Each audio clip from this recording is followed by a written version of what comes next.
मेरे YouTube channel देखने वाले सभी दर्शकों को मेरा प्यार भरा नमस्कार। चंद्र ग्रहण 25 तारीख को 25 मार्च को लग रहा है और 17 तारीख से होलिस्टक शुरू हो गई है, जिसमें सारे शुभ कार्य वर्जित होते हैं। अब जो ये ग्रहण लग रहा है, ये मीन राशि में लग रहा है, जल तत्व राशि में ग्रहण।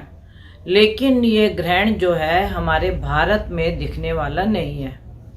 यह अमेरिका में, साउथ अफ्रीका में, ऑस्ट्रेलिया में, वहाँ पे इसकी घटनाएं होने की काफ़ी संभावनाएं हैं। राजनीतिक में बदलाव, उपद्रव की संभावनाएं, लड़ाई झगड़े की संभावनाएं, लोगों का सड़क पे निकल के आना, ऐसी संभावनाएं दिखती हैं America, south Africa and Australia में। भारत में ये क्यों नहीं दिख रहा? क्योंकि ग्रहण रात को लगा होता है। यहाँ पे ग्रहण जो है दिन में 10 बजे सुबह प्रातः 10 बजे 25 तारीख को लगेगा, क्योंकि रात्रि यहाँ पे ख़त्म हो चुकी होगी। लेकिन ग्रहण का दिन तो है ही है। अगर कोई बच्चा उस दिन पैदा होता है तो उसके ग्रह जो देखे जाएंगे वो ग्रहण के रूप में ही देखे जाएंगे कि राहु के साथ चंद्रमा का मिलन। और मीन राशि में लगने का मतलब जल तत्व राशि जो है, इससे हमारे को जल तत्व की जितनी भी है वह दुर्घटनाएं हमारे को देखने की मिलेंगी। जैसे चक्रवात आना समुंदर में चोरी का होना, जैसे शिपिंग में कोई सामान चोरी का आना या कोई शिप की दुर्घटना हो जाना, ऐसी बहुत सी घटनाएं आपको देखने को मिलेंगी। क्योंकि हमारी संवत जो है 2024 में 9 अप्रैल से लगेंगे, जब हमारे पहले नवरात्रे शुरू होंगे। आपको उसमें सूर्य ग्रहण भी लगेगा, आपको उसके बारे में मेरी अगली वीडियो मिलेगी। लेकिन ये जो वीडियो है मेरी आपको चंद्र ग्रहण के ऊपर है। और चंद्र ग्रहण में आप ये देखिए, हमारे काल पुरुष की कुंडली के हिसाब से 12वें घर में ये चंद्र ग्रहण लग रहा है। अगर हम काल पुरुष की कुंडली देखते हैं मेष राशि से, तो यह ग्रहण जो है 12वें में लग रहा है। और 12वें में जो ग्रहण यह लग रहा है, यह कुछ देश में उपद्रव, सड़कों पे निकलना, सड़कों पे झगड़ा होना और पुलिस बल और जनता का आमने सामने होना और कुछ स्कैंडल बाहर आने, यह इस ग्रहण के दौरान आपको दिखेंगे। और 20 दिन के अंदर, जो 25 तारीख से लेके आप 20 दिन ले लीजिए, 20 दिन के अंदर जो भी दुर्घटनाएं होंगी वह लंबे काल तक चलेंगी। जैसे मान लो कोई आतंकवादी घटना हो गई, तो वह रुक रुक के थोड़ी देर के बाद हमारे साथ ये घटनाएं होती रहेंगी, जिसका कि हमें ध्यान रखना चाहिए। दूसरा, पानी संबंधी रोग लोगों के अंदर फैलेंगे। डायरिया हो गया, लूज मोशन हो गए, वॉमिटिंग हो गई, वायरल हो गया, खांसी, जुकाम, कफ जैसी यह बीमारियों का प्रकोप बढ़ेगा। तो हमें इन चीज़ों का बहुत ध्यान रखना चाहिए। और अपने खान पीन का अगर हम ध्यान रखेंगे तो हमारे को ऐसी कोई भी दिक्कत नहीं आएगी। दूसरी बात, जो ये ग्रहण है, लोग बोलते हैं कि हमें ग्रहण में क्या करना चाहिए। ग्रहण में हमारे को अपने इष्ट का मंत्र जाप करना चाहिए। जिसको मंत्र की सिद्धि करनी है उसको अपने मंत्र की सिद्धि करनी चाहिए। अपने गुरु का आशीर्वाद लेके हमें ग्रहण के दिन जितना भी हो सके हमें जाप करना चाहिए। ग्रहण में हमें दान भी करने चाहिए। और यह जो दान होता है मैं आपको पर राशि के हिसाब से बताऊंगी कि आपको हर राशि पे कैसे आपको दान करना है।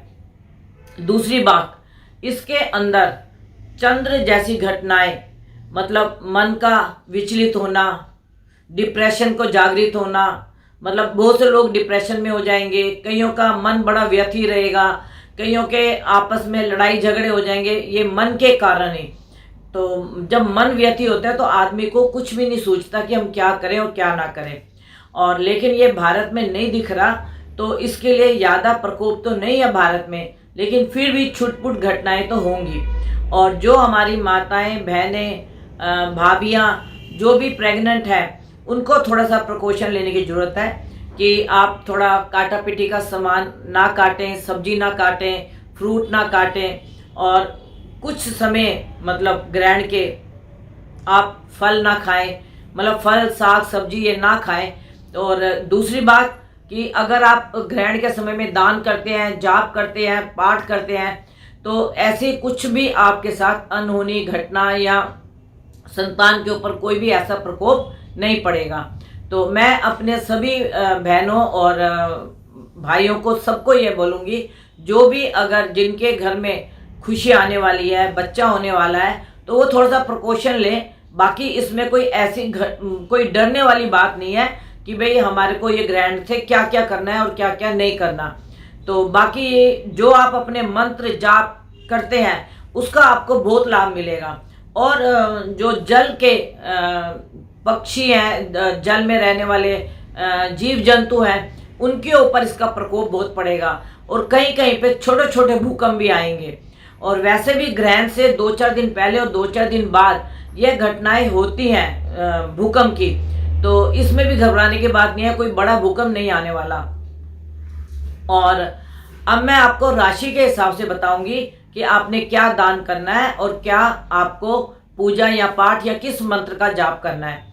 देखो, मेष राशि के 12वें में यह ग्रहण लग रहा है, तो मेष राशि वालों को मतलब जितना भी हो सके अपने कार्य का, अपने जॉब का, लड़ाई झगड़े का या कोई ऐसी अपमानजनक स्थिति ना बने, उसके लिए आपको थोड़ा सा ध्यान रखने की आवश्यकता है।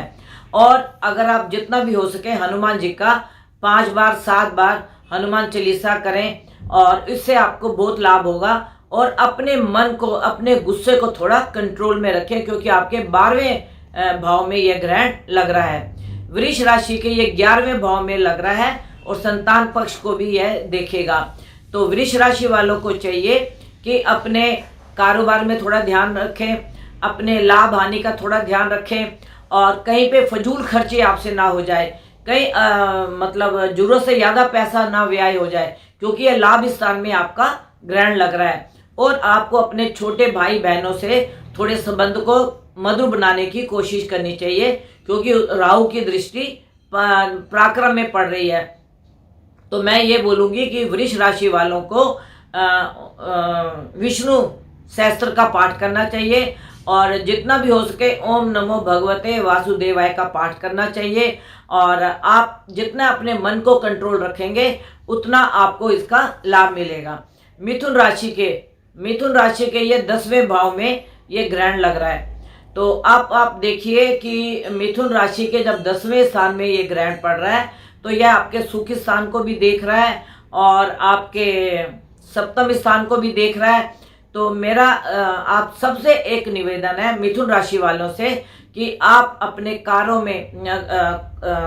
में थोड़ा सा ध्यान रखने की कोशिश करें, अपने कुलीग से लड़ने की कोशिश ना करें, अपने बॉस के साथ कोई बहस ना करें, क्योंकि आपके ये कर्म स्थान में पड़ रहा है। और जिनके कर्म स्थान में यह मतलब मिथुन राशि वालों के पड़ रहा है, उनको अपने जॉब का बहुत ध्यान रखना चाहिए और आपको 10-15 दिन अपने जिप लॉक मतलब अपने मुख पे लगानी चाहिए, जिससे कि आप किसी से ऊंची नीची बात ना करें, क्योंकि राहु की 5वीं दृष्टि आपकी वाणी पे पड़ रही है, जिसके कारण आपकी वाणी का दोष आपको लगेगा और जिसके कारण आपका परिवार में या मित्रों में या किसी भी के साथ आपका वाद विवाद हो सकता है। तो उसका आप ध्यान रखने की कोशिश करें और आप हनुमान जी का जितना भी हो सके पाठ करें और उस वक्त आप तेल का दिया जला के अपने इष्ट का या ओम नमो शिवाय का आप पाठ कर सकते हैं। फिर आती है कर्क राशि के यह 9वें भाव में ग्रहण लगेगा। तो 9वां भाव भाग्य का होता है। तो भाग्य में आप अपने द्वारा या अपने वाणी के द्वारा आप किसी को कोई ऐसे शब्द ना बोलें जिससे आपके भाग्य को हानि हो, क्योंकि जो राहु है वह पंचम दृष्टि जो है आपके लगन को देख रहा है। तो यह मतलब आपके मन की स्थिति को बिगाड़ सकता है और आपको गुस्सा दिला सकता है, जिसके कारण आप अपने भाग्य की हानि कर सकते हो। तो मैं आप सबको मतलब कर्क राशि वालों को ये बोलूँगी कि जितना भी हो सके आप अपनी वाणी पे विराम दें और अपने गुस्से को कंट्रोल में रखें और जितना भी हो सके आप सफ़ेद चीज़ का दान करें। चावल हो गया, नारियल की बर्फ़ी हो गई और सूजी का हलवा हो गया, ये आप थोड़ा दान करें और हनुमान जी का पाठ करें। आप हनुमान चालीसा पढ़ें या हनुमान जी का पाठ करें तो उससे भी आपको लाभ होगा। अब आ गई सिंह राशि। अब सिंह राशि के जातकों के लिए यह अष्टम में ग्रहण लग रहा है। अष्टम में ग्रहण लगने का मतलब पति के साथ वाद विवाद, ससुराल पक्ष से कुछ अनबन, ऐसी आपके साथ घटनाएं हो सकती हैं, क्योंकि राहु जो है वाणी को देख रहा है। वाणी के बाद वह आपके सुखी स्थान को देख रहा है और सुखी स्थान के बाद वह आपके संतान पक्ष को भी देख रहा है और छठे भाव को भी देख रहा है। शत्रु भी खड़े कर सकता है। तो मैं सिंह राशि वालों को बोलूंगी, एक तो आपके सप्तम में शनि और मंगल की युति है और शनि भी उदय हो गया है और आपके 12वें स्थान में राहु का ग्रहण लग रहा है। तो आप जितना भी हो सके अपनी वाणी को विराम रखें, अपने गुस्से को कंट्रोल में रखें और इससे आपको लाभ ही होगा, नुकसान नहीं होगा। और जितना हो सके ओम नमो भगवते वासुदेवाय का पाठ करें। अगर आप ये नहीं कर सकते तो ओम नमः शिवाय का पाठ करें और इससे आपको लाभ भी होगी और मन को शांति भी मिलेगी, क्योंकि अभी आपका मन कुछ विचलित सा भी होगा। इसके बाद आती है कन्या। कन्या राशि या कन्या लगन, इनके सप्तम में ग्रहण लग रहा है। सप्तम में ग्रहण लगने का मतलब है कि पत्नी से वाद विवाद, पार्टनर से वाद विवाद। अगर आप अपनी वाणी को कंट्रोल में रखते हैं, अपने गुस्से को कंट्रोल में रखते हैं, तो मैं कन्या लगन और कन्या राशि वालों को बोलूंगी कि आप सब दिक्कत से बाहर निकल आएंगे। आपको 7 बारी हनुमान चालीसा का पाठ करना है और दिया जला के आप हनुमान जी के आगे बैठ के पाठ करें तो आपके भाग्य में भी वृद्धि होगी, आपको लाभ भी होगा और आपके साथ जो मन मुटाव की संभावना है वह कम हो जाएंगी। तुला राशि तुला लगन वालों के लिए यह छठे स्थान में ग्रहण लग रहा है। शत्रुहंता सॉरी तुला लगन तुला राशि वालों के छठे स्थान में यह ग्रहण लग रहा है। आप शत्रुओं पर व्यय आपका होगा। हो सकता है आपको 1 घंटे या 2 घंटे के लिए थाने में किसी लड़ाई झगड़े के लिए जाना पड़ जाए या आप किसी की जमानत के लिए चले जाएं। तो मैं आपसे यही बोलूंगी, लड़ाई झगड़े से भी दूर रहना, किसी की जमानत देने से भी दूर रहना, क्योंकि राहु की 9वीं दृष्टि आपके धन स्थान और कुटुंब पे पड़ रही है, जो आपके परिवार के लिए यह घातक होगा। तो मैं तुला लगन या तुला राशि वालों को बोलूंगी, एक तो आप वाइट चीज का दान करें। मूली हो गई, आपके चावल हो गए, नारियल की बर्फी हो गई, कोई भी आप वाइट चीज देखिए। दूध ले लीजिए, किसी प्रेग्नेंट औरत को आप दूध दे दीजिए। तो ये आप दान करेंगे तो इससे आपको थोड़ी राहत भी मिलेगी, गुस्से से भी राहत मिलेगी और हो सकता है जो आपको थाने में या कहीं जमानत के लिए जाने या ऐसा कोई कार्य करना पड़ जाए तो उससे आपको राहत मिल जाए। तो एक आप घर से थोड़ा कम निकलना, क्योंकि जब आप बाहर निकलेंगे नहीं तो आप लड़ाई झगड़े को देखेंगे भी नहीं। इसके बाद आ जाती है वृश्चिक राशि और वृश्चिक लगन। इसके जो आपके आप देखिए वृश्चिक राशि और वृश्चिक लगन वालों के लिए आप देखिए आपके पंचम में ये ग्रहण लग रहा है। आपके पंचम में संतान पक्ष के ऊपर ये ग्रहण लग रहा है, बुद्धि के ऊपर आपके ग्रहण लग रहा है और आपको इस चीज के लिए कहा जाता है कि आप एक तो अपनी वाणी के ऊपर बहुत ध्यान रखिए, धन के व्यय खर्च करने के ऊपर आप बहुत ध्यान रखिए, क्योंकि आपका धन अपव्यय का योग है। दूसरा, किसी की आप जमानत या गारंटी में ना जाएं और किसी को आप पैसा भी इस समय में उधार ना दें, क्योंकि पंचम से आपके धन स्थान को देख रहा है। तो धन स्थान का मतलब कि कोई आपका मित्र आपसे सहयोग मांगना चाहेगा, लेकिन अगर आपने इस समय में ग्रहण के समय में उनको धन दिया तो यह धन लंबे समय तक आपके पास वापस नहीं आएगा। तो इसका आप थोड़ा ध्यान रखें और अपनी वाणी पे भी थोड़ा सा आप ध्यान रखें, क्योंकि केतु जो है आपकी वाणी को दूषित करेगा, और उस वाणी के द्वारा आपके ऊपर वाणी का दोष भी लग सकता है। आप हनुमान चालीसा पढ़े 11 बारी, और 11 बार हनुमान चालीसा पढ़ के और शाम के समय आप तिल के तेल का दिया जलाएं। धनु राशि वालों के लिए यह आपके चौथे स्थान में ग्रहण लगेगा, तो माता के लिए लाभदायक नहीं है, माता को हेल्थ प्रॉब्लम आ सकती है। और दूसरा, आपके पेट से नीचे वाले हिस्से में कहीं पे आपको कोई तकलीफ हो सकती है, तो आप थोड़ा सा अगर अपने खान पीन में ध्यान रखें और कोई गैस वाली चीज़ ना खाएं और कोई बीपी हाई वाली चीज़ ना खाएं, क्योंकि इस समय में आपके बीपी हाई होने की भी संभावना है, क्योंकि चौथे स्थान में लगने से हार्ट जैसी प्रॉब्लम भी आ सकती है और बीपी हाई भी हो सकता है। तो आप शांत रहें और जितना भी हो सके बातों को इग्नोर करें और अपने इष्ट की तरफ आप अपना पूजा पाठ दान पुण्य करें, तो आपको लाभ होगा। ये धनु राशि वालों के लिए है। इसके बाद आ जाती है मकर राशि वालों के ये तीसरे स्थान में ग्रहण लग रहा है। तो तीसरा स्थान होता है पराक्रम का, बड़े बहन भाइयों का, क्योंकि राहु जो है बड़े बहन भाइयों को देखता है। उनमें से आप बना के रखें, उनके साथ कोई लड़ाई झगड़ा या कोई ऐसी बात ना करें जिससे कि आपके मन मुटाव बढ़ जाए।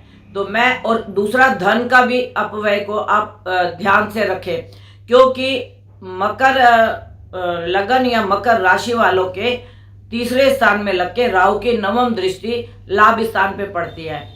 तो अगर आपने इस समय में किसी को धन दिया तो वह धन आपके पास वापस नहीं आएगा और यह झगड़े की संभावना पैदा कर देगा। और अपने पार्टनर से, अपने कुलीग से बात ध्यान से करें, जिससे कि आपके लड़ाई झगड़े होने की संभावना कम हो, और अगर लड़ाई झगड़ा हो तो मेल मिलाप की भी उसके अंदर गुंजाइश रखें। फिर आपकी आती है कुंभ राशि। कुंभ राशि के दूसरे स्थान में, धन स्थान में, वाणी स्थान में यह ग्रहण लग रहा है और अष्टम में केतु होगा।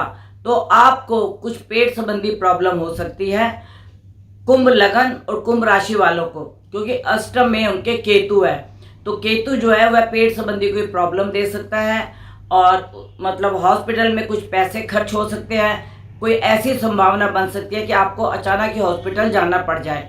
तो आप अगर अपने खान पीन का ध्यान रखेंगे और अपनी वाणी का ध्यान रखेंगे और धन के अपव्यय का ध्यान रखेंगे और ओम नमो भगवते वासुदेवाय का पाठ करेंगे, तो मुझे ऐसे लगता है आप हर संकट से बाहर निकल जाएंगे। इसके बाद आती है मीन राशि। मीन राशि के लगन में यह ग्रहण लग रहा है, और लगन में लगने का मतलब सप्तम में उनके केतु होगा।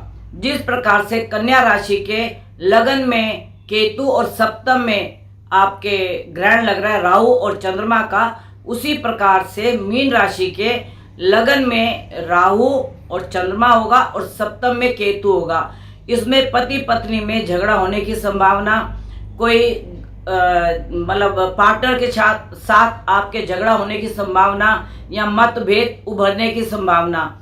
तो आपको बेसन के लड्डू और ओम नमो भगवते वासुदेवाय का पाठ करना है, और जितना भी हो सके आप पाठ करते रहें और किसी से उलझे नहीं। यह मैंने 12 राशियों का आपको बताया है। कष्ट आएगा जरूर, लेकिन पहाड़ का राई बन के आपका निकल जाएगा। दूसरा, आप और आपका परिवार सुखी रहे, तंदुरुस्त रहे, मेरी ये ईश्वर से भोले से प्रार्थना है। और जल्दी से जल्दी आप जो भी मेरी वीडियो को देखते हैं उसको लाइक करें, सब्सक्राइब करें, और जो मेरे से कांटेक्ट करना चाहता है वह 9810930691 पे मेरे से बात कर सकता है। 9999 11 बजे से 4 बजे के बीच में आप मेरे से संपर्क कर सकते हैं। और बहुत से दर्शक पूछते हैं कि आपकी फीस क्या है, तो आप मेरे इस फोन पे मेरे से बात करके अपनी फीस का भी पूछ सकते हैं। और मैं आपको कुंडली देख के बना के क्या क्या बातें बताती हूँ यह भी आप मेरे से पूछ सकते हैं।